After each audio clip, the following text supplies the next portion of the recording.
Dans cette vidéo, je vous propose de voir comment créer un article rapidement à partir d'un e-book. Vous savez certainement que les articles sont de véritables aimants pour votre trafic et qu'il est nécessaire d'en publier régulièrement pour qu'ils aient un réel impact. Alors en ouvrant un e-book avec droit de label privé et en regardant ne serait-ce que son sommaire, vous pouvez déjà apercevoir un bon nombre de sujets d'articles, de rapports, de formations par email, de vidéos ou d'audio. Veillez à toujours conserver une copie de votre document original ou prenez simplement l'habitude de créer un nouveau document pour chaque produit que vous allez créer. Sinon, veillez simplement à conserver précieusement une copie de l'archive téléchargée au cas où. Il s'agit ici de toujours bien s'imprégner du contenu afin d'avoir de nombreuses idées assez rapidement. Je vous invite également à ouvrir un document annexe pour tout noter. Vos idées, les paragraphes utiles à vos articles ou vos emails, etc. Dès la première lecture. Il vous suffit ensuite d'enregistrer cette ou ces boîtes à idées dans le dossier du guide sur lequel vous travaillez. Ensuite, une fois bien imprégné du contenu, tout ira très vite.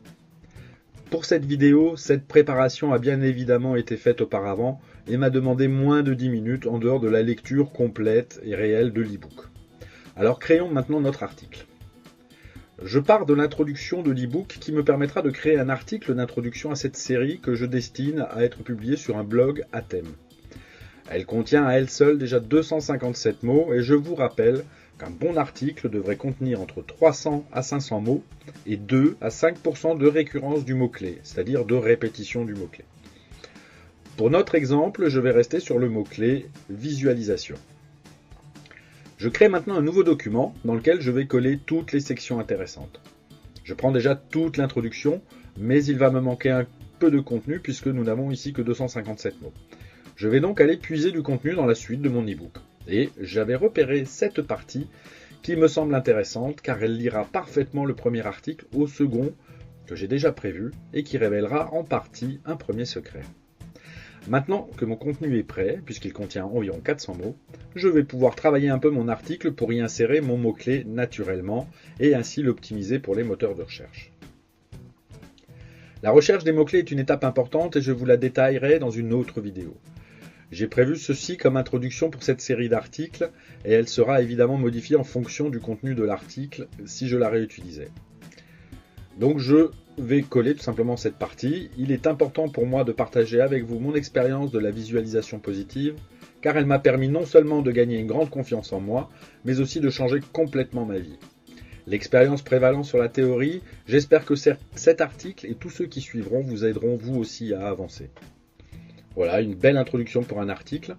Je vous invite toujours à faire soit un résumé de ce que vous allez avancer dans votre article, soit à créer une petite mise en bouche, comme dans ce cas-là.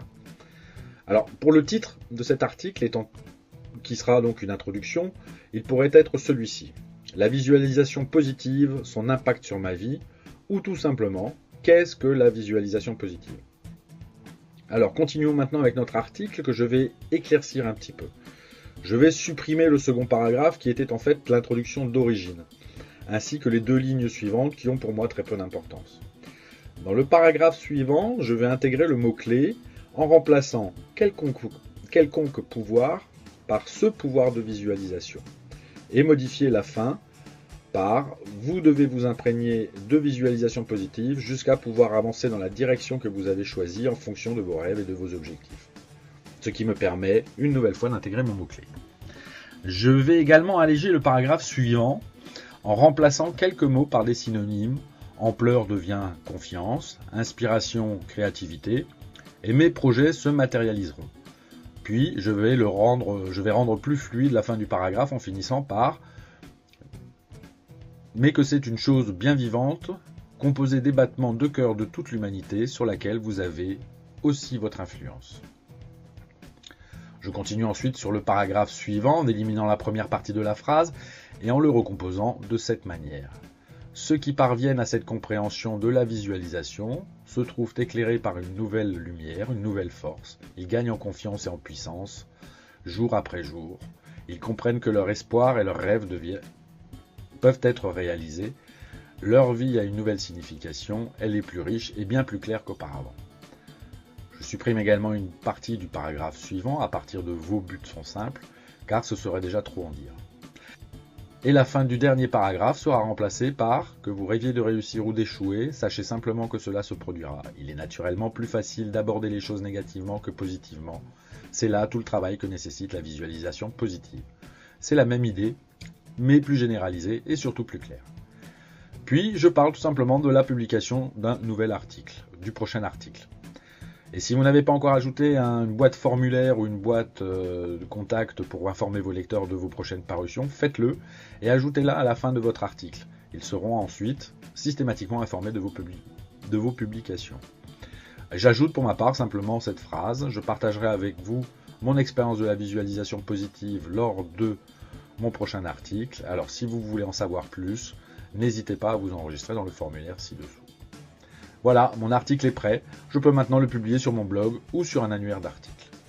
Par contre, si je voulais le publier sur plusieurs sites, il me faudrait modifier une nouvelle fois afin de ne pas dupliquer le même contenu. Changer le titre et les différents paragraphes par exemple. Une autre astuce, en fonction du but de votre article ou de sa taille, serait de créer un résumé à publier sur vos autres blogs ou autres plateformes en ajoutant un lien à la fin vers l'article principal. Ceci aura un effet très positif sur le référencement de votre article principal. Vous pouvez également vérifier que votre article est réellement unique en utilisant le site Positeo. Copiez le contenu de votre article et collez-le dans le champ prévu à cet effet. Puis validez et regardez le résultat. Dans notre exemple, notre article est unique puisque le plus proche contient moins de 30% de similitudes. Et essentiellement des similitudes sur des petits mots tels que vous, tous, enfin des mots qui en général n'ont pas une très grande pertinence dans votre article et qui ne sont de toute façon pour la plupart pas pris en compte pour l'indexation de votre contenu.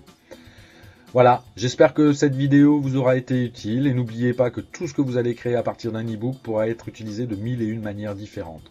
Mais j'y reviendrai dans les vidéos suivantes. Alors à bientôt!